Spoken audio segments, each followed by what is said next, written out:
વિદ્યાર્થી મિત્રો, આપણે લાસ્ટ વિડિયો લેક્ચરમાં ઉત્સેચક ટોપિકની ચર્ચા કરી. ઉત્સેચક ઉદ્દીપન એટલે શું એની વ્યવસ્થિત રીતે તમને માહિતી આપી બેટા. મેં તમને કીધું બેટા ઉત્સેચક શું છે.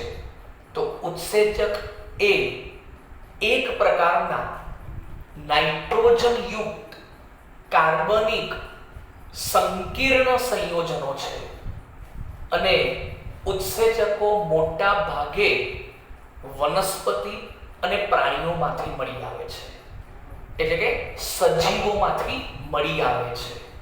મેં પણ કીધું હતું કે ઉત્સેચકો મોટે ભાગે પ્રોટીન હોય છે, એટલે પ્રોટીન જ એક પ્રકારના શું કહેવાય? ઉત્સેચક.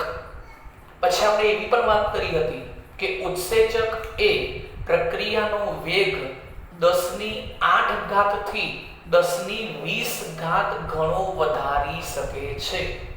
એટલે કે આપણા બોડીમાં જે જૈવ રાસાયણિક પ્રક્રિયાઓ થાય છે એ જૈવ રાસાયણિક પ્રક્રિયાઓને ઉદ્દીપિત કરવાનું કામ, વધારે પ્રક્રિયાનો વેગ વધારવાનું કામ એ કોનું છે બેટા? એક ઉત્સેચકનું છે. અને ઉત્સેચક એ પ્રક્રિયાનો વેગ વધારશે એટલે આપણી બોડી પૂરેપૂરા સિસ્ટમથી કામ કરશે. આપણે આ વાત કરી હતી અને આપણે આ વાત જાણીએ પણ છીએ. પછી આપણે એવી પણ વાત કરી હતી કે ઉત્સેચક એ વિશિષ્ટ પ્રકારના હોય છે. દરેક ઉત્સેચક એક અજોડ અને વિશિષ્ટ પ્રકારનું લક્ષણ ધરાવે છે. મતલબ કે એક ઉત્સેચક જે પ્રક્રિયા માટે વપરાય છે એ જ પ્રક્રિયા માટે એ ઉત્સેચકનો ઉપયોગ કરવો. બરાબર છે? પ્રક્રિયકો એક જ પ્રકારના હોય તો એના માટે ઉત્સેચક પણ એ જ પ્રકારનો વાપરવામાં આવે છે. જેમ કે આપણે જાણીએ છીએ બેટા કે સુક્રોઝ હોય C12H22O11, એમાં પાણી નાખશો H2O અને ઉપર ઉત્સેચક કયો લખ્યો હતો? ઇન્વર્ટેઝ. તો એ વખતે શું બને છે? ગ્લુકોઝ અને ફ્રુક્ટોઝ. તો સુક્રોઝ માટે ઇન્વર્ટેઝ ઉત્સેચક નાખવું પડે. પછી યુરેઝ, લાઇપેઝ, પેપ્સિન આ બધા ઉત્સેચકો ના ચાલે બેટા. ઝાઇમેઝ ના ચાલે, ઇન્વર્ટેઝ જ જોઈએ. બસ આવી ચર્ચાઓ આપણે અત્યાર સુધી કરી છે. પણ આજે આપણે ઉત્સેચક માટે એક ક્રિયાવિધિ જેવું ભણી લઈએ બેટા. ઉત્સેચકો રિયલમાં કેવી રીતે વર્ક કરે છે એના માટેનો આજે આપણે ટોપિક સમજવાનો છે. ઓકે, તો ટોપિકનું હેડિંગ છે બેટા ઉત્સેચક ઉદ્દીપનની ક્રિયાવિધિ. ઉત્સેચક ઉદ્દીપનની ક્રિયાવિધિ અથવા એને કહે છે તાળાકુંચી નમૂનો, લોક એન્ડ કી મોડેલ. શું છે, કેમ આવું નામ આપ્યું, તો એ પણ આપણે સમજીશું બેટા. તો જે રીતે આપણે જાણીએ છીએ કે ઉત્સેચક કોને કહે છે, તો આપણે એની ચર્ચા બેટા કરેલી છે કે ઉત્સેચક એટલે શું? તો વનસ્પતિ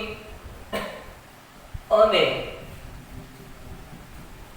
પ્રાણીઓમાંથી ઉત્પન્ન થતા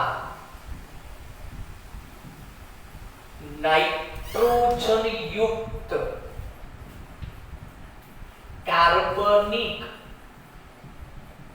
સંકીર્ણ સંયોજનને ઉત્સેચક એટલે કે એન્ઝાઇમ કહે છે. દરેક ઉત્સેચક એ ખાસ પ્રકારનો અથવા તો વિશિષ્ટ લાક્ષણિકતા ધરાવે છે.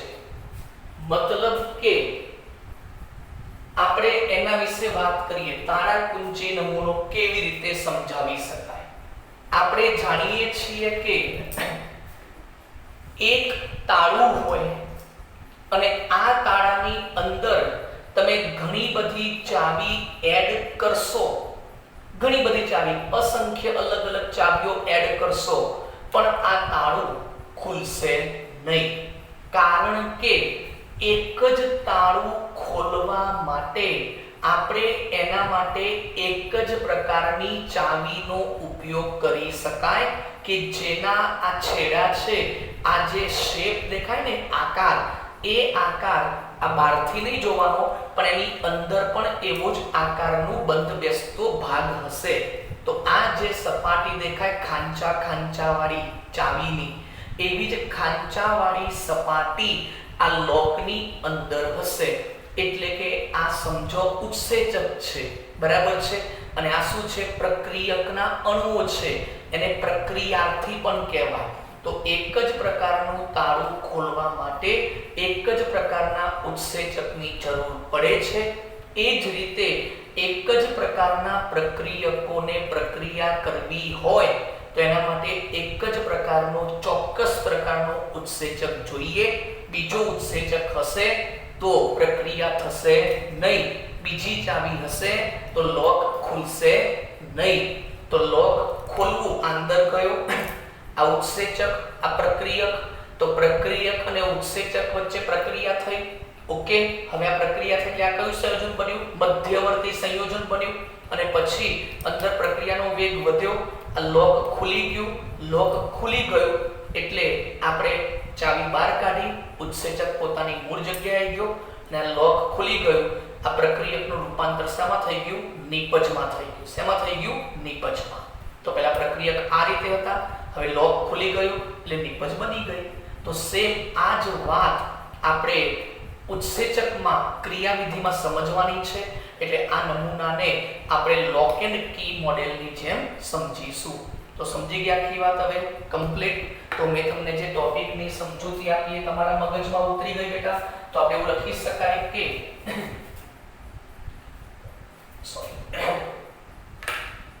લખી શકાય કે એક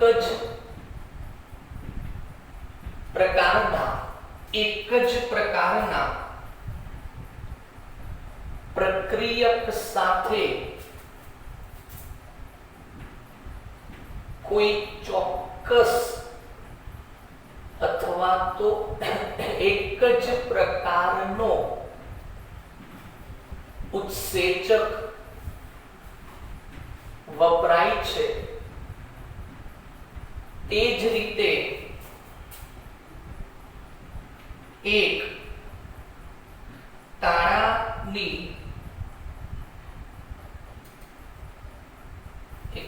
એક તાળાને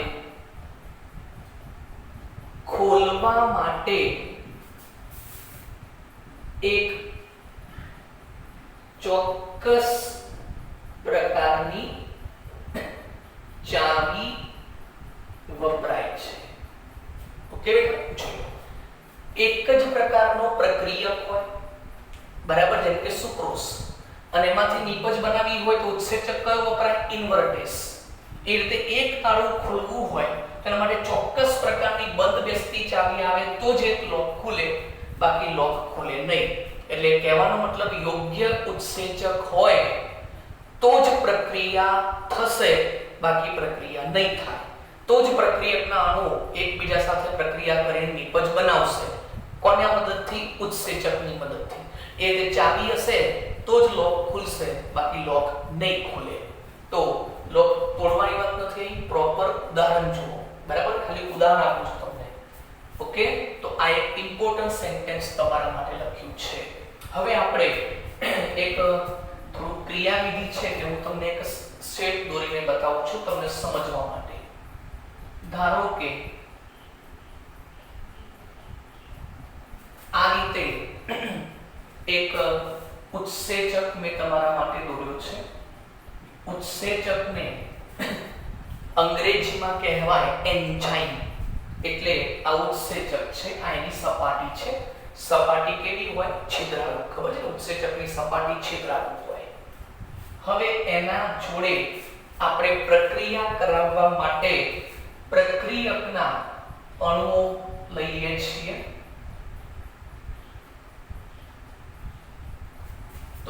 છે પ્રક્રિયકનો અણુ. આ શું છે?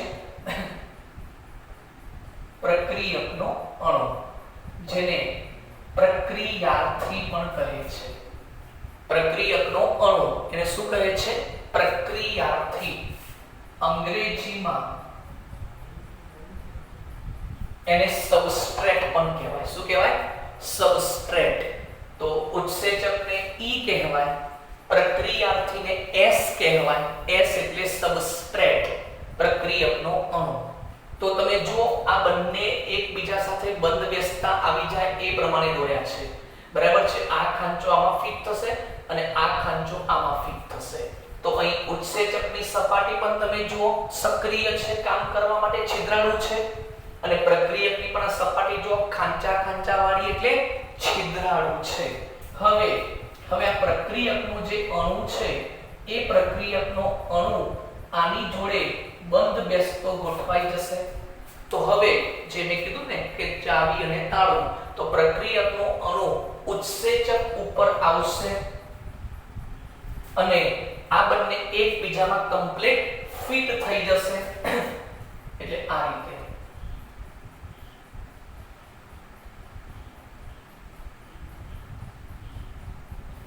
ઓકે, તો આ રીતે સપોઝ નાનો દોરીએ તો એ ચાલશે, સમજવા માટે છે.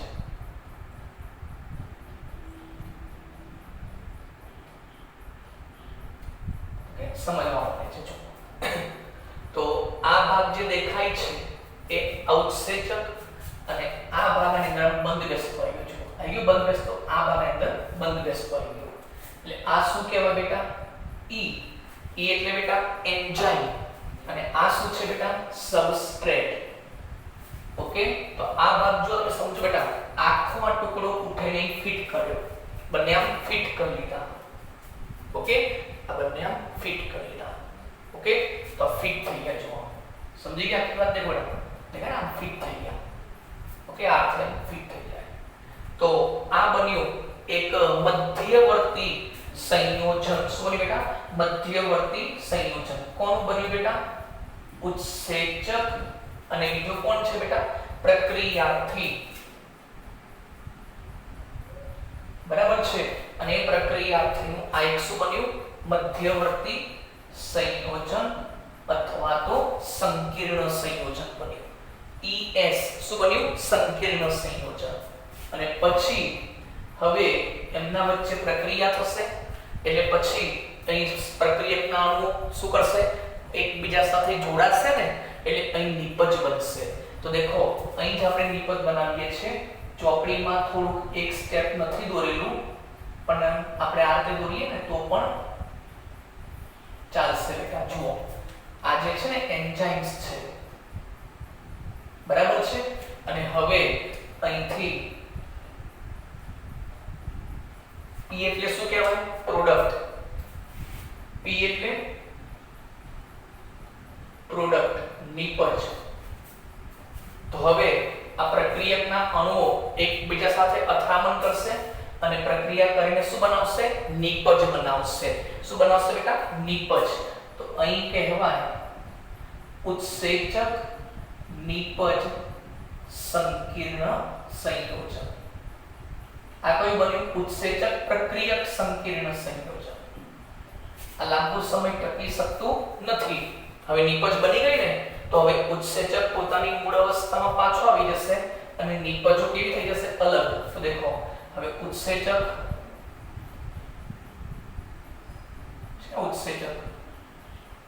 પોતાની મૂળ અવસ્થામાં પાછો આવી ગયો. આવી ગયો પાછો?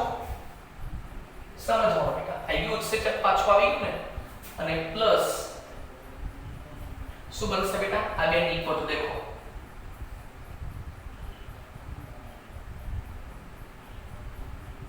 એક પ્રોડક્ટ અને પ્લસ આ બીજી પ્રોડક્ટ. દેખો આ બાજુથી આટલો બેટા આટલો ટુકડો દોરવાનો છે.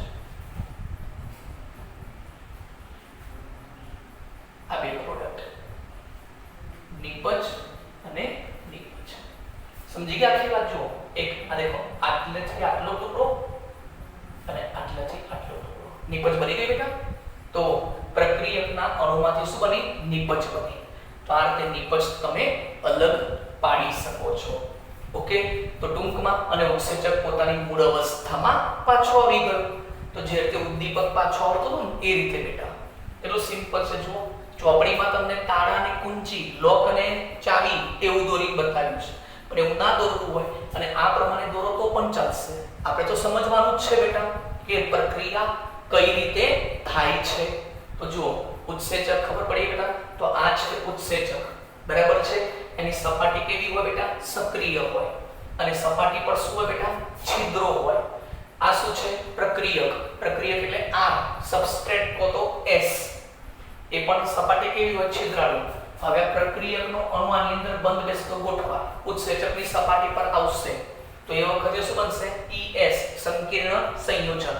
અને પછી પ્રક્રિયકના અણુઓ વચ્ચે બંધ તૂટશે અને નિપજ બનવાની શરૂઆત થશે.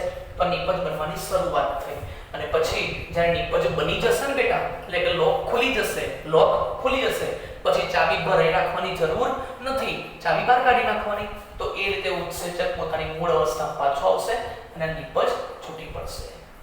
કમ્પ્લીટ. તો આવી રીતે આખું આ જે દોર્યું છે એના આધારે આપણે એની ક્રિયાવિધિને સમજાવી શકાય છે. હવે જો આમાં તમને કમ્પ્લીટ ખબર પડી હોય ને તો આને લખાય આ રીતે. દેખો લખતા શીખવાડો. જો ચોપડી પ્રમાણે લખવું હોય તો પણ ચાલશે. ચલો સૌપ્રથમ શું છે? ઉત્સેચક. પ્રથમ તબક્કો. સૌપ્રથમ શું છે? ઉત્સેચક એટલે E+S બરાબર છે. એમના વચ્ચે શું થશે? પ્રક્રિયા થશે. શું થશે બેટા? પ્રક્રિયા થશે. અને પ્રક્રિયા થશે એટલે અહીં શું બનશે? E bond S. E bond S. આ જે ફૂંદડી કરી છે ને એ ફૂંદડી બતાવે છે કે આ ભાગ જે બન્યો એ કેવો છે? અસ્થાયી. આ કેવો છે? અસ્થાયી છે. અસ્થાયી એટલે ખબર લાંબો સમય ટકી શકતો નથી. આ શું બન્યું? સંકીર્ણ સંયોજન. આ છે ને પછી નિપજના બનાવટ ચાલશે, આ તમને સમજાવવા માટે લખી. હવે બીજો તબક્કો. તો ES આ જે બન્યું એમાંથી હવે એન્ઝાઇમ્સ પાછો મળશે અને તમને શું મળશે? નિપજ મળી જશે. તો પ્રક્રિયકમાંથી પછી શું મળશે? નિપજ મળશે. તો આવડી ગયું બેટા બે તબક્કામાં પ્રક્રિયા થાય. ચલો પહેલા તબક્કામાં ઉત્સેચક પ્લસ પ્રક્રિયાર્થી એટલે E+S gives શું મળશે? ES. આ ફૂંદડી શું બતાવે છે? અસ્થાયી છે એવું બતાવશે બેટા. અને ES છે લાંબો સમય ટકી શકતું નથી, બરાબર છે. એટલે એમાંથી શું બનશે? નિપજ બની જશે. ઉત્સેચક પાછો મળશે, લોક ખુલી જશે, નિપજ તૈયાર. બોલો કમ્પ્લીટ મગજમાં વાત ઉતરી ગઈ? તો સેમ આ જ વાત જો હું તમને રિયલમાં કહું ને તો આપણે જાણીએ છીએ કે એક પ્રક્રિયા માટે એક જ પ્રકારનો ઉત્સેચક વપરાય છે ને. તો લાઈક હું તમને એક ઉદાહરણ આપું. ચલો આપણે ધારો કે ઉત્સેચક લીધો ઇન્વર્ટેસ. કયો લીધો? ઇન્વર્ટેસ. શું છે બેટા? ઉત્સેચક. પ્રક્રિયાર્થી તરીકે આપણે શું લઈએ છીએ? સુક્રોઝ C12 યાદ છે ને H22O11 અને એનું આપણે શું બનાવીએ છીએ? જલીય દ્રાવણ. શું બનાવીએ છીએ? જલીય દ્રાવણ. તો દેખો ઇન્વર્ટેસ ઉત્સેચક, આ શું છે? પ્રક્રિયકના અણુઓ છે એ આના ઉપર આવશે, આના ઉપર આવશે, પ્રક્રિયા કરશે, પ્રક્રિયા કરીને શું બનાવશે? મધ્યવર્તી સંયોજન બનાવશે. પછી એમાંથી શું મળશે? ઉત્સેચક પોતાની મૂળ અવસ્થામાં પાછો આવી જશે અને નિપજ મળશે. કઈ યાદ છે? ગ્લુકોઝ અને ફ્રુક્ટોઝ. C6H12O6 C6H12O6 છે. નિપજ મળી ગ્લુકોઝ અને ફ્રુક્ટોઝ. આ જે તબક્કો છે ને એ અંદર થાય. લોકની ચાવી બે અંદર હોય ને એ વખત થાય. પણ આ તબક્કો લાંબો સમય ચાલતો નથી. તરત એમાંથી શું બની જશે? નિપજ બની જશે. ક્લિયર? હવે ખબર પડી ગઈ ને? તો આ સુક્રોઝ છે, આ ઉત્સેચક છે ઇન્વર્ટેસ, એમાંથી આ બે પ્રોડક્ટ એટલે કે ઉત્સેચક પાછો આવી ગયો અને ગ્લુકોઝ અને ફ્રુક્ટોઝ બની ગયા. તો આના અંદર તમે પછી ઝાયમેઝ ઉત્સેચક નાખો તો નહીં ચાલે. આમાં તમે લાઇપેઝ ઉત્સેચક નાખશો નહીં ચાલે. આમાં તમે સેલ્યુલેઝ ઉત્સેચક નાખો નહીં ચાલે. જે ઉત્સેચક જેના માટે વપરાય એ જ હોય, કારણ કે આ બધાના છિદ્રો અને આ બધાના જે બંધ બેસતા ખાના હોય ને એ બંધ બેસતા આવે તો જ પ્રક્રિયા થાય, બાકી ના થાય. ક્લિયર? હવે કન્ફર્મ, એટલે આ છિદ્રો એકબીજામાં બંધ બેસતા આવવા જોઈએ. કમ્પ્લીટ. ઓકે, હવે આપણે એક વાત આમાં એ પણ કરવા માંગીએ છીએ કે આ સક્રિય સ્થાનમાં શું હશે. આ બંને પ્રક્રિયા કરે છે વાત સાચી, તો એ સક્રિય સ્થાનમાં હશે શું, આપણે એની વાત કરીએ. હવે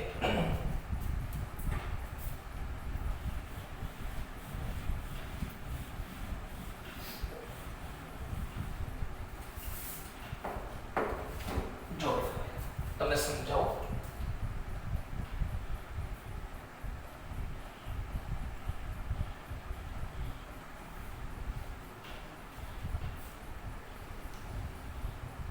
જો આ એક મેં તમારા માટે એક સમજો ઉત્સેચક છે. આ બધું બેટા તમને સમજાવવા માટે કામ કરું છું બેટા. આ શું છે? ઉત્સેચક. આ ઉત્સેચકમાં જે ખાંચા વાળો ભાગ દેખાય છે ને, આ જે ભાગ દેખાય ને એ એનું સક્રિય સ્થાન કહેવાય, અથવા એને સક્રિય કેન્દ્ર કહેવાય. અંગ્રેજીમાં એને એક્ટિવ સાઇટ કહેવાય. શું કહેવાય? એક્ટિવ સાઇટ, સક્રિય સ્થાન. છિદ્રો છે ત્યાં પ્રક્રિયા થાય. તો આ સક્રિય સ્થાનમાં શું હશે?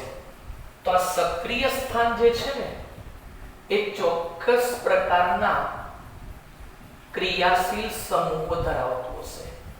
દરેકની ઉત્સેચકની અંદર અલગ અલગ પ્રકારના ફંક્શનલ ગ્રુપ હશે, અલગ અલગ ક્રિયાશીલ સમૂહ હશે, જેવા કે bond COOH, bond NH2, bond SH, બરાબર છે, પછી બોન્ડ આલ્ડીહાઇડ વગેરે વગેરે ક્રિયાશીલ સમૂહ હોઈ શકે છે, બોન્ડ OH વગેરે. તો કહેવાનો મતલબ એક જ છે બેટા કે SH, OH, NH2, COOH આ બધા, પછી સલ્ફોનિક એસિડ પણ આવી શકે વગેરે. તો આ બધા અલગ અલગ ક્રિયાશીલ સમૂહો આની અંદર હોઈ શકે, ગમે તે હોય. તો બોલો, સક્રિય સ્થાનમાં શું આવેલું હોય છે? સક્રિય સ્થાનમાં શું આવેલું હોય? ક્રિયાશીલ સમૂહ આવેલો હોય. આવા જ સક્રિય સ્થાન તમે જુઓ આ પ્રક્રિયકમાં પણ છે. એટલે પ્રક્રિયકના પણ અંદર પણ શું હોય? ચોક્કસ પ્રકારના ક્રિયાશીલ સમૂહ હોય. એટલે ઉત્સેચકમાં સક્રિય સ્થાનમાં રહેલો ક્રિયાશીલ સમૂહ અને પ્રક્રિયકના સક્રિય સ્થાનમાં રહેલો ક્રિયાશીલ સમૂહ, એ બંને એકબીજા સાથે ચોક્કસ બંધથી જોડાતા હશે. એટલે આ રીતે જો હું તમને આખી વાત સમજાવું.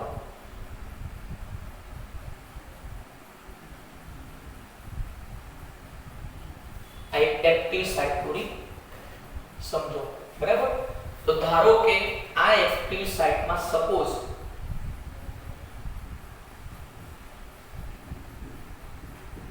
કયો સમૂહ છે? Carboxylic acid. અહીં કયો સમૂહ છે? ધારો કે કાર્બોક્સિલિક એસિડ. આ શું છે? ઉત્સેચક. જો તમારા માટે આ બધું કરીએ છીએ બેટા. પ્લસ હવે આ કોણ આવશે? પ્રક્રિયક આવશે. તો પ્રક્રિયકમાં તો બંધ બેસતો આવવું જોઈએ બેટા. તો જો અહીંયા ફિટ થવું જોઈએ.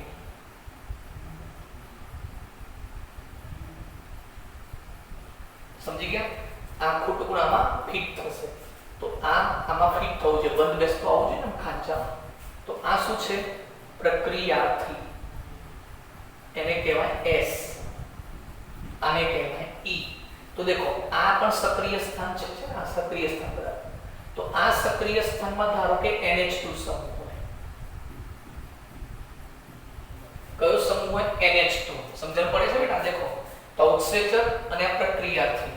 હવે તમે સમજી શકો છો કે આ લોન પેર હાઇડ્રોજન સાથે કયો બંધ બનાવશે? H બંધ.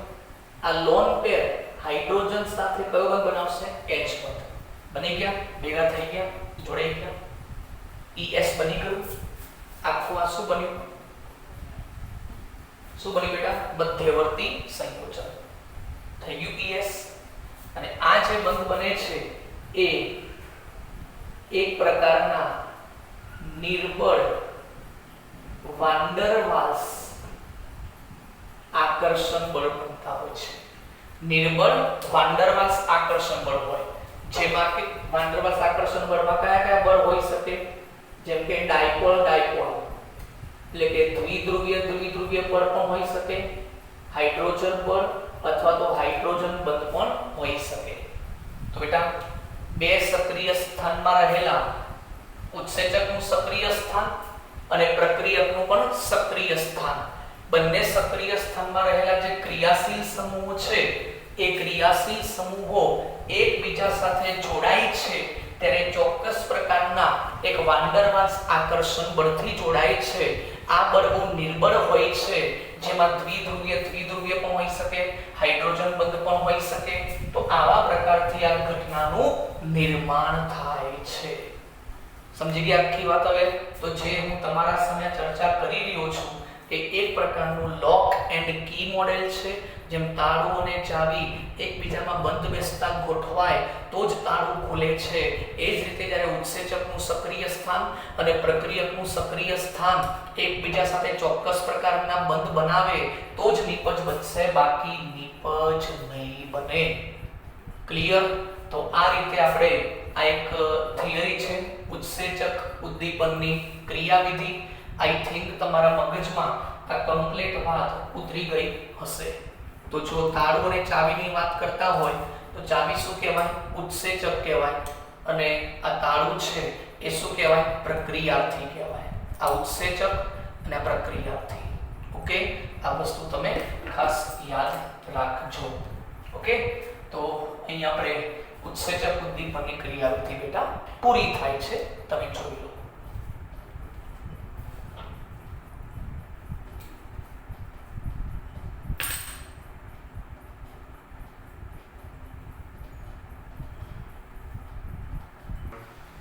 ચલો બેટા, હવે એક નાનકડો પ્રશ્ન છે બેટા, MCQ માટે એની તૈયારી ખાસ કરવાની બેટા. આ પ્રશ્ન છે ઉદ્દીપક કયા કયા વપરાય છે? ઔદ્યોગિક રીતે ઇન્ડસ્ટ્રીમાં જે રસાયણો બને છે અને એમાં પ્રક્રિયાનો વેગ વધારવા માટે જે ઉદ્દીપક વપરાય છે એના ઉદાહરણો છે. જેમ કે આપણે જાણીએ છીએ હેબર પદ્ધતિ, બધાને ખબર છે હેબર પદ્ધતિ એટલે એમોનિયા વાયુ બનાવવા માટે વપરાય, બરાબર છે? તો nitrogen plus hydrogen gives NH3, આ બધાને આવડે છે. એમાં ઉદ્દીપક કયો? લોખંડનો ભૂકો. પણ મેં યાદ છે ચલાવ્યું હતું કે પ્રક્રિયાનો વેગ વધારવા માટે આપણે એમાં શું નાખીએ છીએ? પ્રવર્ધક, પ્રોમોટર. કયું નાખ્યું હતું યાદ છે? Molybdenum, MO.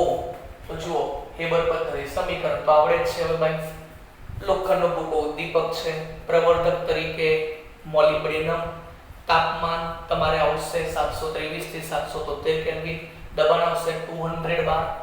આ બધાને ખબર છે. પણ આના સિવાય હાલમાં પણ બીજા એવા પદાર્થોનું મિશ્રણ નાખવામાં આવે છે જેના કારણે પ્રક્રિયાનો વેગ વધારી શકાય. તો હાલના સમયમાં આયર્ન ઓક્સાઇડ, પોટેશિયમ ઓક્સાઇડ અને એલ્યુમિના Al2O3 આનું મિશ્રણ ઉમેરવામાં આવે છે જેથી પ્રક્રિયાનો વેગ વધારી શકાય છે. બીજી પદ્ધતિ છે ઓસ્વાલ્ડ પદ્ધતિ, જે આપણે 7 ચેપ્ટરમાં પી બ્લોકના તત્વો જે છે એમાં ચર્ચા કરીશું. પણ અત્યારે હાલ ખાલી યાદ રાખો કે ઓસ્વાલ્ડ પદ્ધતિ છે એ નાઇટ્રિક એસિડ બનાવવા માટે વપરાય છે, HNO3 બનાવવા માટે વપરાય છે. અને ઓસ્વાલ્ડ પદ્ધતિ 3 તબક્કામાં પૂરી થશે. અને એ શું છે? એમોનિયાનું એક પ્રકારનું ઓક્સિડેશન છે. તો પહેલા તબક્કામાં આવશે એમોનિયા એટલે NH3, ઓક્સિડેશન કરો O2 સાથે તો પહેલા મળશે નાઇટ્રિક ઓક્સાઇડ, NO H2O. પ્રક્રિયાને યાદ રાખવા માટે 45 46 શું રાખવાનું? 45 46 4 5 4 6. ઓકે, હવે આપણે શું લઈશું? નાઇટ્રિક ઓક્સાઇડ લઈશું. અહીંથી નાઇટ્રિક ઓક્સાઇડ લઈશું. બીજા તબક્કામાં એનું ફરીથી ઓક્સિડેશન કરશું તો શું મળશે? Nitrogen dioxide NO2. પ્રક્રિયાને બેલેન્સ કરવા માટે 2 મૂકીશું તો 2 નાઇટ્રોજન, 2 2 2 4 2 2 4 થઈ ગયું બેટા.